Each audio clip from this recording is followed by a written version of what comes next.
La dernière guerre terrestre. 11e épisode. Deux cités, Jérusalem ou Babylone. Dans le livre de l'Apocalypse, Jérusalem et Babylone sont toujours en opposition. La grande guerre que présente ce livre de Jean ne décrit que cela, la lutte entre ces deux cités, Jérusalem, cité de Dieu, et Babylone, cité du péché. Leurs noms nous viennent de l'Ancien Testament. Il nous faut même remonter jusqu'à la Genèse. Alors commençons par Jérusalem. C'est dans l'histoire d'Abraham que le nom de Jérusalem apparaît pour la première fois. Dans son effort pour secourir son neveu Lot et sa famille, Abraham rencontra un certain roi, nommé Melchisédek, qui était le roi de Salem, ce qui veut dire paix. Il s'agit de Jérusalem.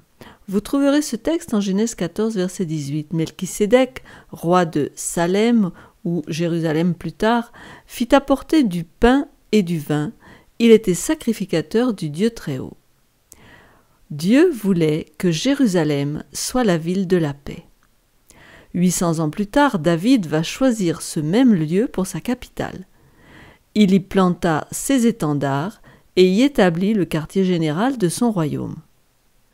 Il entrait dans les plans de Dieu que Jérusalem devienne la métropole de toute la terre quand le message de Dieu donné à Israël aurait été prêché, que les gens se seraient convertis et que la prospérité d'Israël parle en faveur de la vérité et de la sagesse de son plan.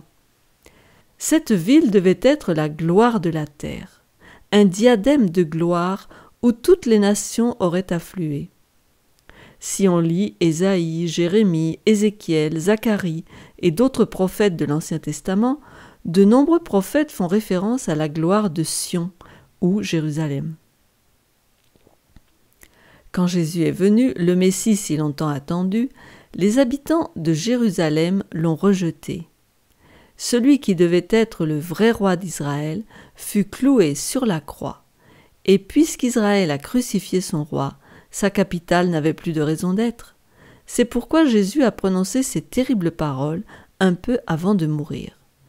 C'est dans Matthieu 23, verset 38, il est dit « Voici, votre maison vous sera laissée déserte. » Et c'est comme ça que quelques années plus tard, Jérusalem fut détruite, car son existence n'avait plus de sens. Et Jésus l'a dit clairement, en Luc 21, 24. Ils tomberont sous le tranchant de l'épée, ils seront emmenés captifs parmi toutes les nations, et Jérusalem sera foulée aux pieds par les nations, jusqu'à ce que les temps des nations soient accomplis. À partir de ce moment-là, Jérusalem ne fut plus un lieu sacré. La vieille Jérusalem de la Palestine. Mais les prophéties la concernant ont une autre application dans le temps du Nouveau Testament. Jérusalem sera glorieuse et exaltée. Si vous lisez Actes 15, vous verrez que les apôtres, sous l'inspiration du Saint-Esprit, appliquent ces prophéties au travail de l'Église. Ce que Dieu se proposait de faire pour le monde par Israël, la nation choisie, il l'accomplira finalement par son Église. Ainsi, dans le livre de l'Apocalypse au chapitre 11, verset 2, il est dit « Mais le parvis extérieur du temple, laisse-le en dehors et ne le mesure pas, car il a été donné aux nations, et elles fouleront aux pieds la ville sainte pendant 42 mois. » De quoi parle-t-on?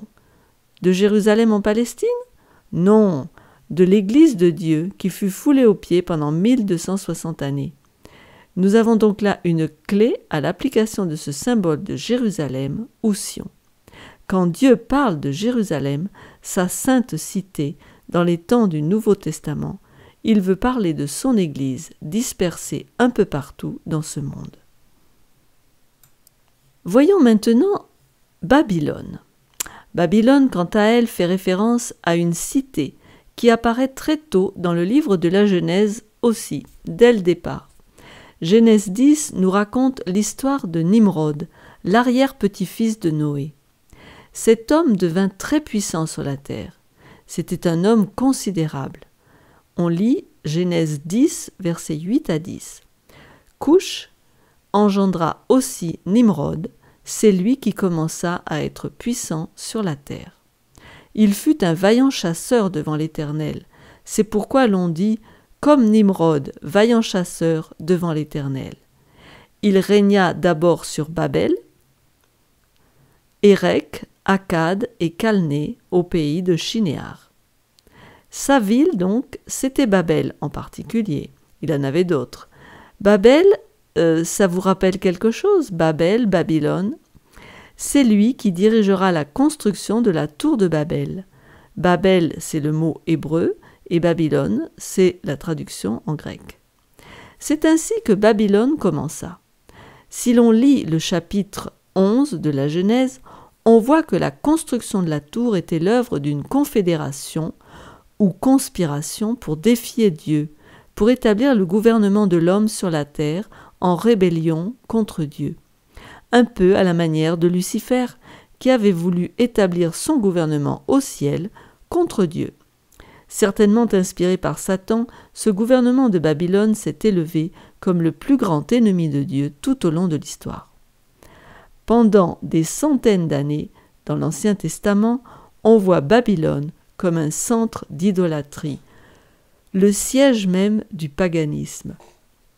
Au chapitre 12 de la Genèse, on rencontre Abraham, le témoin de Dieu et son représentant sur la terre. Il est appelé par Dieu à sortir d'Ur, la grande ville des Chaldéens, qui est le territoire de Babylone. Dieu appelle donc Abraham à sortir de Babylone, comme il appelle son peuple aujourd'hui à en sortir. C'est tout le message du livre de l'Apocalypse, et déjà à l'époque d'Abraham, ce message avait été donné. Au fil du temps, Babylone a poursuivi sa philosophie en opposition à Dieu, sa religion idolâtre et païenne. Si vous voulez plus d'histoire sur Babylone, vous pouvez regarder notre vidéo sur les deux Babylones. Des centaines d'années après Abraham, Nebuchadnezzar est monté sur le trône de Babylone. Ambitieux, architecte, il a conçu des plans pour embellir et magnifier sa ville et en faire la métropole du monde, où l'or s'étale partout, dans son royaume d'or. Vous vous rappelez qu'il est la tête d'or de la statue de Daniel II. Il entoura sa ville d'une muraille si large que 3 chariots pouvaient se déplacer côte à côte tout le long. La rivière Euphrate alimentait la ville et la traversait. Centre d'adoration païen, on peut penser que Satan a inspiré son architecte pour construire une capitale rivale de Jérusalem en reproduisant sur terre la gloire de la capitale de Dieu au ciel, la merveilleuse cité de Dieu, la Jérusalem céleste. D'après Ézéchiel et Apocalypse 22, les premiers versets 1 et 2, la cité céleste est traversée par un fleuve de vie qui produit une végétation utile pour la nourriture et la guérison des nations. Cela fait penser que Babylone a probablement été construite sur le modèle de la cité de Dieu. Il est certain qu'avec les moyens du moment, Babylone était très en dessous de la gloire de la Jérusalem céleste. Mais pour ceux qui l'avaient construite, elle était la gloire des royaumes. Avec ses jardins suspendus, ses temples aux dieux de Babylone, ses richesses, Babylone devint une des merveilles du monde antique. Toute la cour de Babylone, les Babyloniens adoraient le soleil. C'était le centre de leur idolâtrie. Malheureusement, le peuple de Dieu dans le temps de l'Ancien Testament a penché en faveur du culte babylonien. Il a mis les statues de Baal et d'autres dieux dans le temple même de Dieu, jusqu'à ce que Dieu ne puisse plus rien faire d'autre que de les laisser ressentir la main de fer de l'oppresseur, qui était Babylone. Ainsi, Dieu leur a fait boire la coupe de leur idolâtrie inique jusqu'au bord, en permettant à Jérusalem d'être vaincue par Babylone. Nebuchadnezzar a détruit Jérusalem, son magnifique temple, il a pris la crème de ses jeunes nobles et les a emmenés enchaînés dans sa capitale. Il semblait que Babylone avait gagné dans ce conflit des siècles et toute l'armée de Satan triompha. Vous pouvez vous référer à Daniel 1 si vous voulez relire l'histoire. Mais Dieu n'est jamais pris par surprise et ses objectifs ne peuvent être frustrés. Là, dans cette armée de captifs ramenés de Jérusalem, se trouvaient les semences d'un mouvement si puissant qu'il allait ébranler les fondations mêmes de Babylone. En effet, il y avait là quelques jeunes gens qui aimaient Dieu plus qu'ils ne craignaient les hommes. Vous pouvez à ce propos regarder les vidéos sur le livre de Daniel. Il y en a 12, donc un pour chaque chapitre. Permettez-moi de scanner brièvement le livre de Daniel pour voir ce qui se passait à Babylone, la ville qui était la citadelle du gouvernement de Satan sur terre. Chapitre 1. Daniel et ses amis refusent le vin du roi, le vin de Babylone. On sait que c'est le symbole de ses enseignements. Au chapitre 2, Daniel explique au roi son rêve qui concerne l'histoire du monde donnée à l'avance. Au chapitre 3, Babylone érige une statue d'or et exige l'adoration de chacun. Mais les 3 compagnons de Daniel, Shadrach, Meshach et Abednego, refusent. Le parallèle qu'on peut voir pour aujourd'hui, c'est devra-t-on aussi refuser d'adorer une image ?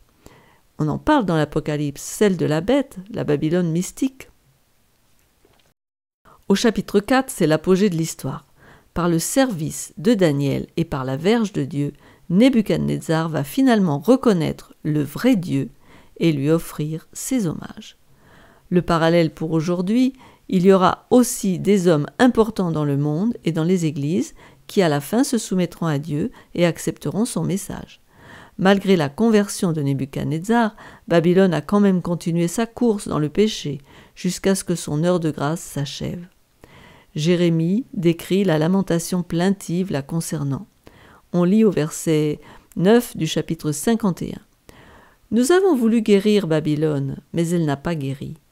Abandonnons-la et allons chacun dans son pays, car son châtiment atteint jusqu'aux cieux et s'élève jusqu'aux nues. » Aujourd'hui, l'amour infini fait tous ses efforts pour atteindre chaque personne qui se trouve encore à Babylone.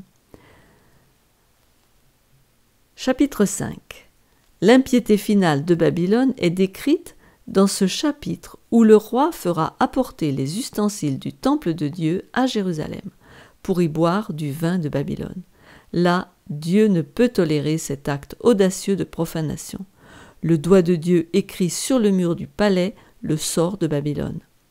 Mais ces hommes enivrés ne peuvent lire cette écriture. Seul le sobre prophète en est capable. Aujourd'hui, seuls ceux qui sont sobres sous l'influence du Saint-Esprit pourront lire l'écriture sur le mur de ce monde qui va à sa ruine. Poursuivons l'histoire, Babylone chuta et le peuple de Dieu, après 70 ans de captivité, retourna à Jérusalem dans le temps d'Esdras et de Néhémie. Ils reconstruisirent Jérusalem. Aujourd'hui, au temps du Nouveau Testament, on a vu que Jérusalem représente l'Église de Dieu. Et Babylone alors, où est-elle ? Elle n'est plus sur l'Euphrate, mais sur le Tibre. C'est la cité aux 7 collines. Une femme est assise sur ces 7 collines ou ces 7 montagnes.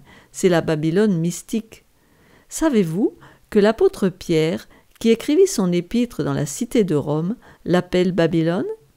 Lisons-le dans 1 Pierre 5, verset 13. « L'Église des élus, qui est à Babylone, vous salue, ainsi que Marc, mon fils. » On sait que quand il écrit, il est à Rome. Même à cette époque, on avait la notion que Rome était l'équivalent, l'homologue de Babylone, et c'est là que Satan a choisi d'établir son quartier général, de mêler le christianisme au paganisme, et ainsi, au Moyen-Âge, la Rome païenne était devenue la Rome chrétienne ou papale. Mais en réalité, selon la Bible, c'est toujours Babylone, avec sa philosophie. Apocalypse 17 dépeint Babylone, assise sur la bête, assise sur ses 7 têtes et donnant ses ordres au monde entier. Et entre cette femme vêtue de pourpre et la femme vêtue de blanc d'Apocalypse 12, la guerre se poursuivra jusqu'à la fin, une guerre mortelle entre ces 2 villes. Les derniers chapitres d'Apocalypse exposent le jugement de Babylone, si vous voulez les lire, chapitres 17 et 18, et l'exaltation de Jérusalem, qui se trouve plus loin, au chapitre 21 et 22. Avant que la crise finale n'éclate, un appel à sortir de Babylone sera lancé. Il y aura aussi un tri, un criblage et une élimination de ceux qui, dans son peuple, sont en sympathie avec Babylone. Ce temps n'est-il pas arrivé ? Alors, lisons cet appel. L'ange descend du ciel et annonce la chute de Babylone. On le lit dans l'Apocalypse 18, verset 2. Il cria d'une voix forte disant « elle est tombée, Babylone la grande. Elle est devenue une habitation de démons, un repère de tout esprit impur, un repère de tout oiseau impur et odieux. » Mais Dieu a un peuple dans Babylone, et il veut les en faire sortir avant que l'orage n'éclate et que les plaies tombent. Au chapitre 18, toujours, verset 4, il nous est dit « Et j'entendis du ciel une autre voix qui disait « Sortez du milieu d'elle, mon peuple, afin que vous ne participiez point à ses péchés et que vous n'ayez point de part à ses fléaux. » N'est-ce pas le moment de sortir déjà des villes avec toutes les difficultés qu'on y rencontre? Deuxièmement, le criblage. Oui, Sion, l'Église, doit être purifiée de ceux qui la troublent. Ézéchiel 9 présente un scellement. L'ange va dans Jérusalem et il met une marque sur ceux qui se lamentent pour les péchés de Jérusalem. Lisons-le au verset 4. L'Éternel lui dit « Passe au milieu de la ville, au milieu de Jérusalem, et fais une marque sur le front des hommes qui soupirent et qui gémissent à cause de toutes les abominations qui s'y commettent. » Ésaïe 4, verset 3 présente ceux qui sont laissés dans Jérusalem. Ceux-là sont saints. Et les restes de Sion, le peuple du reste, les restes de Jérusalem, seront appelés saints. Quiconque à Jérusalem sera inscrit parmi les vivants. Il n'y a plus de péché dans l'Église de Dieu quand Dieu a terminé son œuvre de purification et les noms sont écrits dans le livre de vie. Cela signifie qu'il doit y avoir une œuvre de purification dans les cœurs. Elle est en cours si nous y collaborons. Elle sera plus parfaitement accomplie par la crise de la marque de la bête, quand les vents de persécution souffleront. Ils feront s'envoler toute la paille, et seul le blé restera. Le Cantique des Cantiques décrit la gloire de l'Église quand elle sera purifiée. Au chapitre 6, au verset 10, on y lit « Qui est celle qui apparaît comme l'aurore, belle comme la lune, pure comme le soleil, mais terrible comme des troupes sous leur bannière. Elle est revêtue de l'armure de la justice de Christ pour entrer dans son conflit final. Alors Dieu déversera les plaies sur Babylone, car tous ceux qui devaient en sortir en sont sortis. Elles sont déversées une par une. La 6e concernera l'assèchement de l'Euphrate, et dans la 7e, Babylone sera brisée en 3. Son armée sera jetée dans la confusion. Puis Jésus viendra délivrer son peuple, et Babylone, semblable à une grande meule, sera jetée dans la mer symboliquement.